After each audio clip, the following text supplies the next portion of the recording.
Assalamualaikum. I am again here, DrNAS, with you guys with remaining topic of aortic stenosis, and today we're gonna complete the indications of transthoracic echocardiography, how to do the transthoracic echocardiography in patients of aortic stenosis, why we have to do the transthoracic echocardiography, which parameters we have to get from transthoracic or transesophageal echocardiography, why to do the transesophageal echocardiography, why to do the dobutum in stress echo, and when to do the dobutum in stress echo in the patients of aortic stenosis. As we have completed in our previous lectures, when to diagnose, how to diagnose, and what are the symptomatology and the natural history of the aortic stenosis. After doing all these things, now you have to diagnose your patient, you have to confirm your clinical findings with the echocardiography after doing the chest x-ray and the ECG. So first of all, which views are very important on transthoracic echocardiography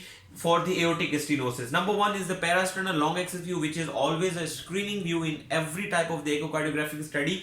In that, actually we have to look for the causes. This is the sort of which I have made here, sort of a parasternal long axis view, in which you have to appreciate aorta just above the LA, and this is the LV, and this is LVOT, and here is sort of the RV. So in this axis, in this view, you have to look for any calcification, for any calcified or inappropriate opening of the aortic valve. If there is any inappropriate opening of the aortic valve, or if you are appreciating the calcified nodules on the aortic valve, it means that your patient might be the it means you would have an idea that your patient would have that the calcified aortic valve, and then you have to move your study. Then you have to confirm the first findings which you usually find on the parasternal long axis view in other views. So in parasternal long axis views, you have to look for the causes of aortic stenosis. You have to look for the SAM, systolic anterior motion leaflet. Motion of the anterior mitral leaflet is also being appreciated in this view, and apical hypertrophy also. So I am not going into detail of the SAM and apical hypertrophy, because I have already discussed this thing in my lectures of the HCM.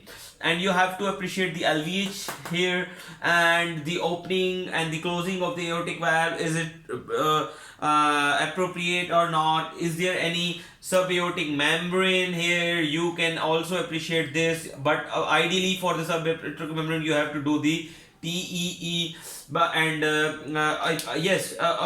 In this view you have to take the VTI, like the velocity integral, the maximum velocity across the LVOT in this view. And second, after the parasternal long axis view, the most important view is the parasternal short axis, or we have, and this view is also known as the RVOT view, because in this view you have to appreciate the RVOT here with the aorta in between, and the Mercedes-Benz signs of aorta you are appreciating in this parasternal short axis view across at the aortic valve.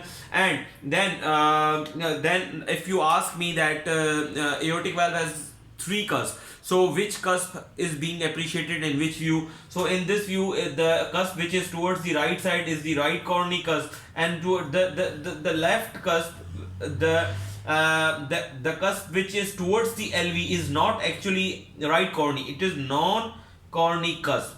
But here it is very easy to understand that because you are appreciating 3 cusp pairs. Now you have to identify that the problem is in which cusp, because in most of the time whenever you are doing the echo and you are appreciating some septal defects across these cusps, then you have to tell, or you have to report that in which coronary cusp there is a connection between LA or RA. Most of the time in the ruptured sinuses of Valsalva, you have to get you usually get the connection between these RA or RV. Then the cusp which is at the intra-atrial septum, like LA or RA between, it is always the non-coronary cusp.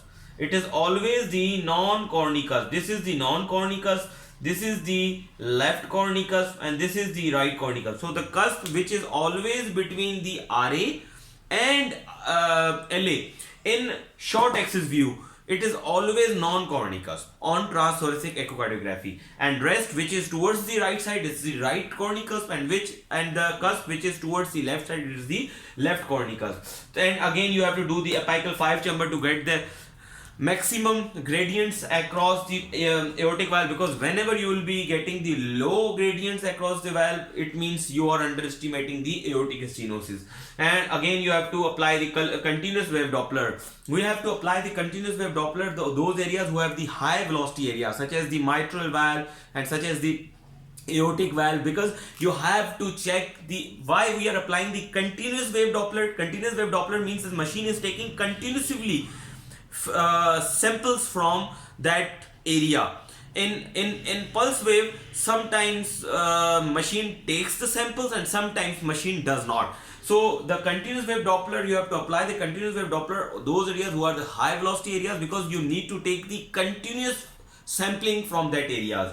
That's why you have to check for the gradients, for the velocity you have to check the continuous wave Doppler and the strain echo. Echo is the advanced modality. You have to do the strain echo in the aortic stenosis patient, because it is a good indicator for the future deterioration of the ejection fraction. If your patient has will be deteriorating in a coming in the near future, then strain echo will predict it that your EF is getting poor, so you have to do you have to intervene as soon as possible. So for the severity of aortic stenosis, what three things you have to look for, you have to check on the echocardiography. Number one is velocity. Why? Because machine has only two capabilities. The echo machine has only two capabilities to do do the things on our heart. Like machine cannot assess the pressure gradients, machine cannot do other than only the velocity, and number two is area. Machine can only detect the velocity of the blood across any structure in the heart, number one. Number two, machine can only detect the areas across the valve. But rest of the things which we are doing on the machines are the derived equations, such as if machine only detect the velocity across the aortic valve, then we have to derive the gradients from the velocity through the magical equation of Bernoulli. And what is the Bernoulli equation? Bernoulli equation is P is equals to 4V square. So anything square of the velocity, if you will multiply it by it with the 4, you will get the gradients of that area. Okay, so if you want to get the pressure across that area, you have to multiply the square of the velocity with 4 of that area. So because machine has no capabilities to get the pressures, for the pressures you have to do the invasive approaches in the cath, which we will discuss in after few minutes after discussing this. So number one is velocity. As you know that what is the Vmax, what is the Vmax velocity, what is the Vmax velocity? Okay, so in our machine has to take the velocity of all the areas. Like machine has to check the velocity of this area, this area, this area and this area. So machine makes on continuous Doppler, machine makes envelope like this, like this, like this. So on this velocity, this velocity, this velocity, this velocity, this velocity, this velocity, machine has to take the pressure gradients, pressure of from this velocity, this velocity, this velocity, this velocity, and from pressure of all the velocities. Machine takes the mean velocity, and from that mean velocity machine has to drive the mean gradients.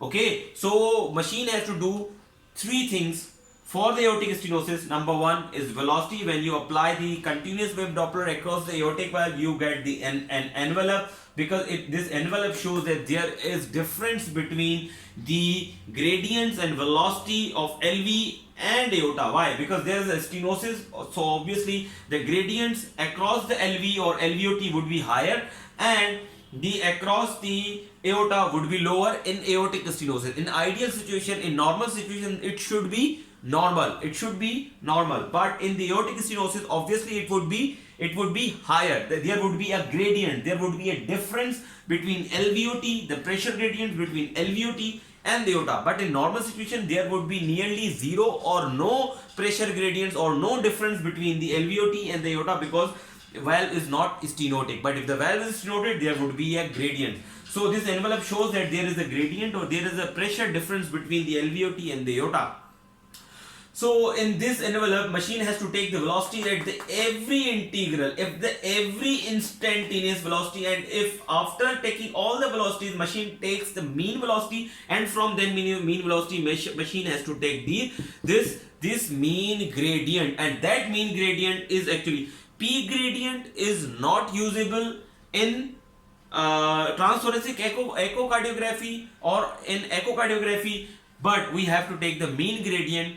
And in the severity index, or according to the guideline, the severity index in aortic stenosis, the value which we have to take, which we have to look for is mean gradients, not the P gradient. In P gradient, you have to look for the P gradients in the cath, which we will discuss later on.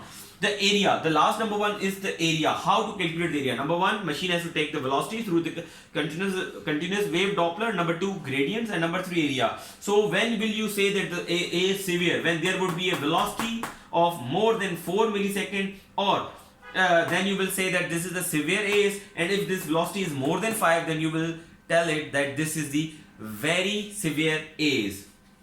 Number two is gradients. Obviously, from the velocity you have to take the velocity, the gradients. If the gradients are more than 40, then you will label it as a severe AS. But if the gradients are more than 60, then you will say that this is a very severe AS or critical AS. Number three is area. How to calculate the area? Obviously, there is another magical equation which is known as a continuity equation. What is the meaning of continuity? Continuity by name shows that the continuity equation means that the A1 or V1 means the area across the aortic valve, across the aorta, and the velocity, if you will multiply by it, then it should be equal to the A2 multiplied by V2, which is the area of LVOT and velocity across the LVOT. In simple words, that the area and the velocity across the LVOT should be equal to the area and the velocity across the aorta. But when there would be a stenosis across the LVOT or this this aorta, then you will get a difference.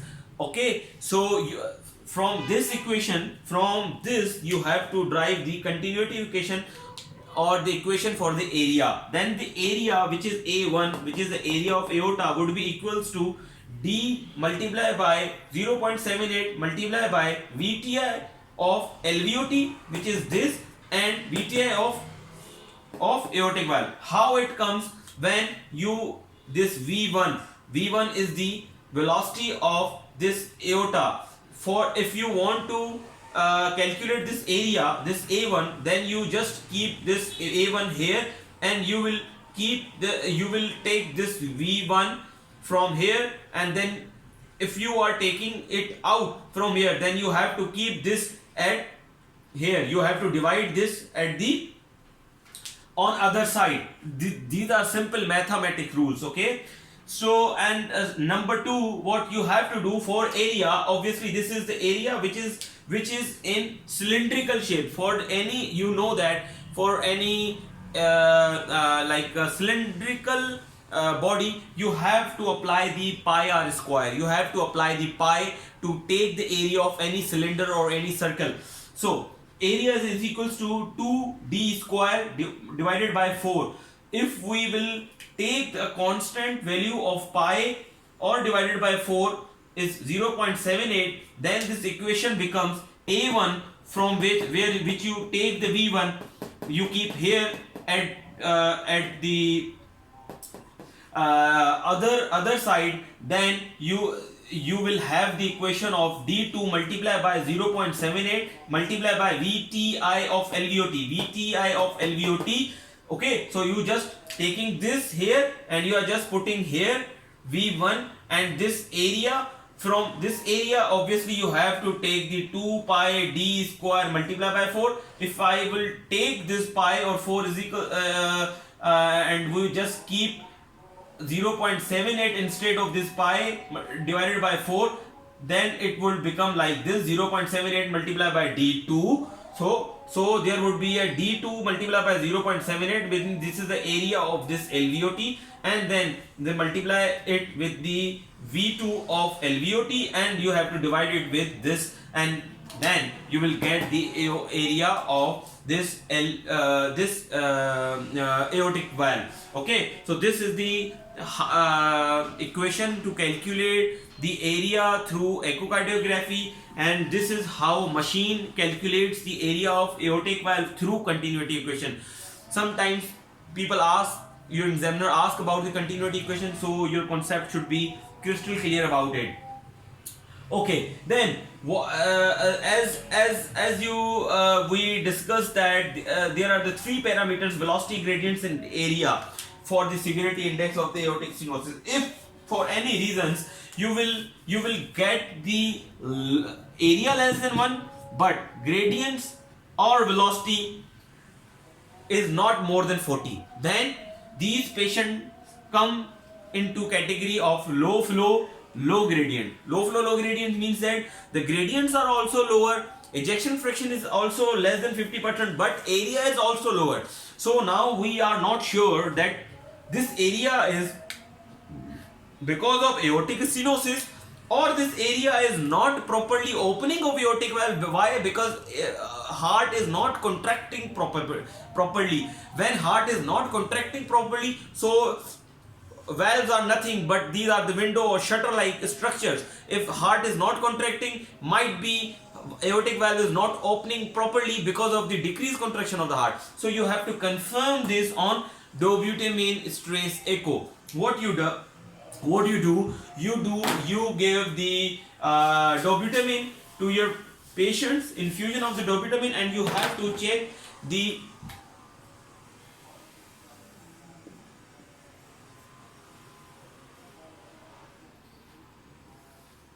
you have to give the dobutamine and you have to increase the contractility of the heart. If the after increasing the contractility, if the area will if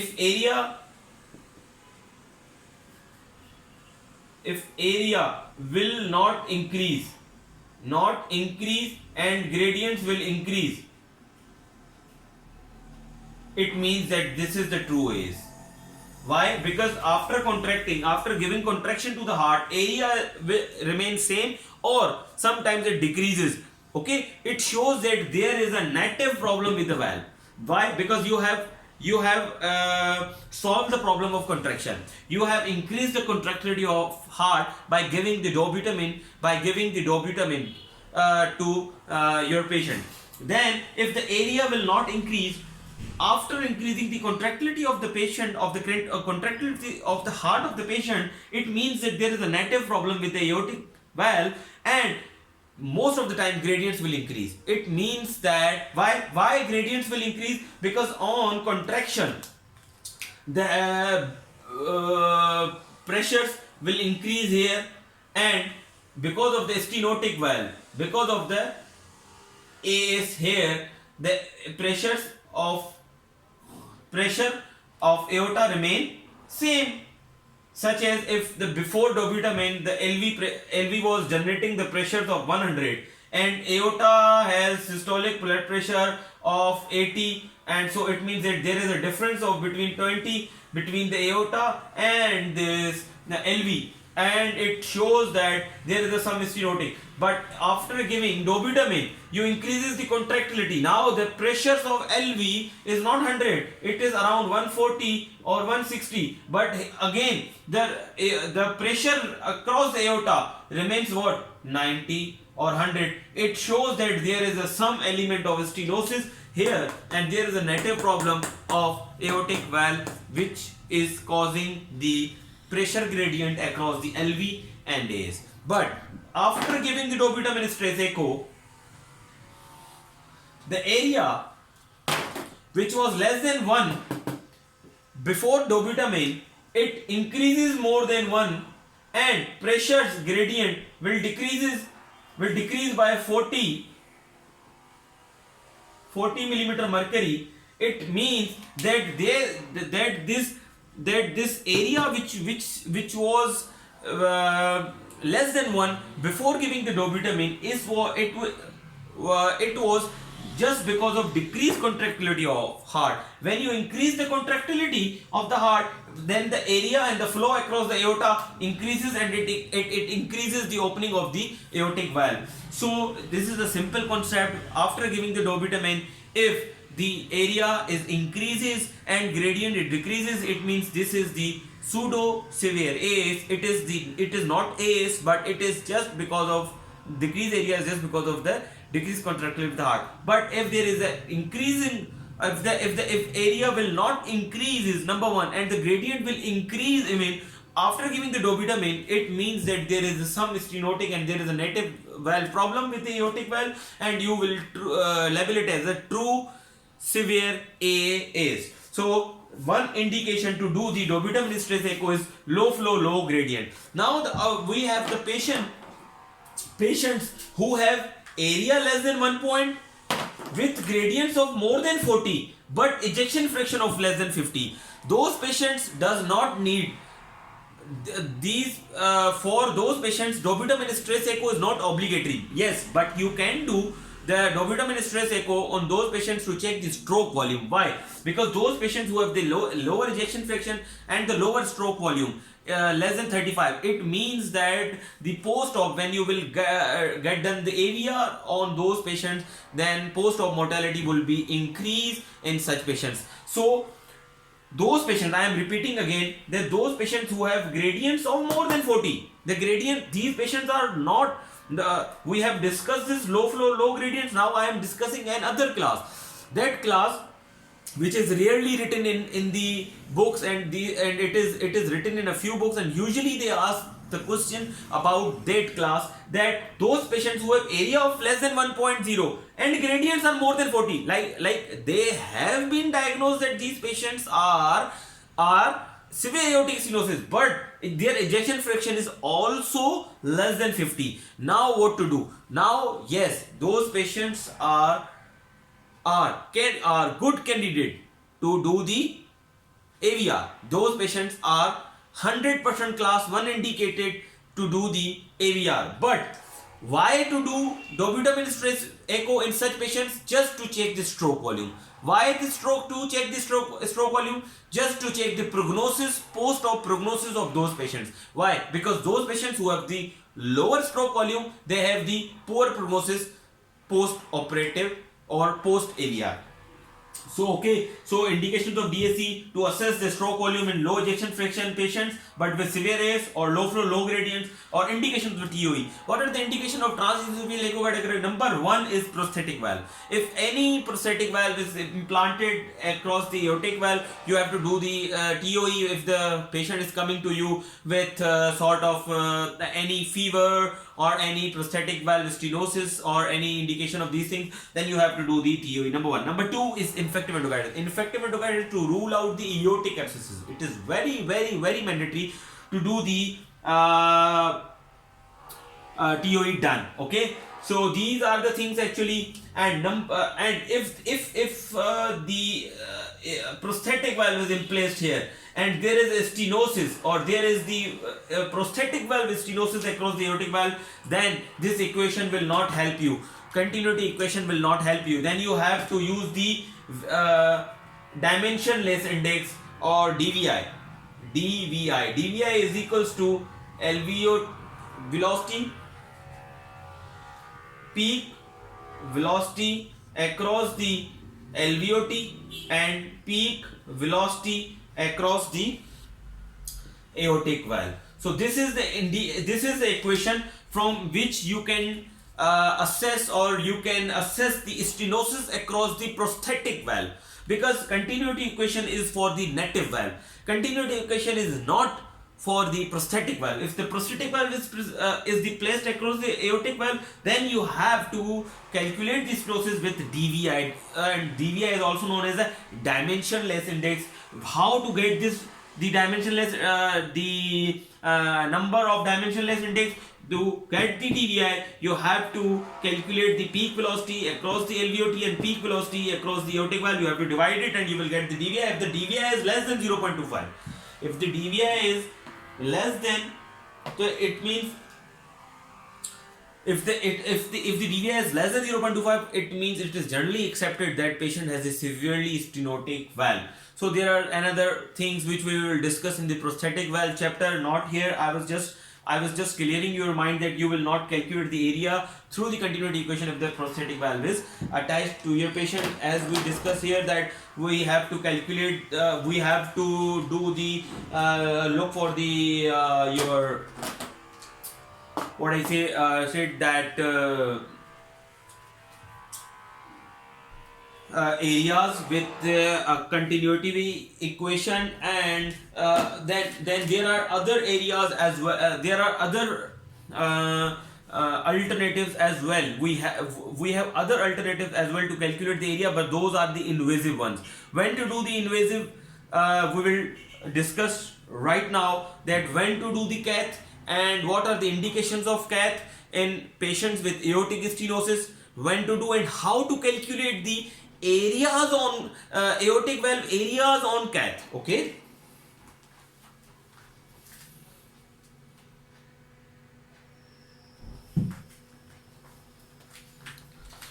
So we will as we have discussed this here, in our next lecture we will discuss about the cath. Before saying you goodbye, please subscribe my channel, spread this word of knowledge to all of your colleagues and your friends, and press the bell button for the future videos. Allah Hafiz.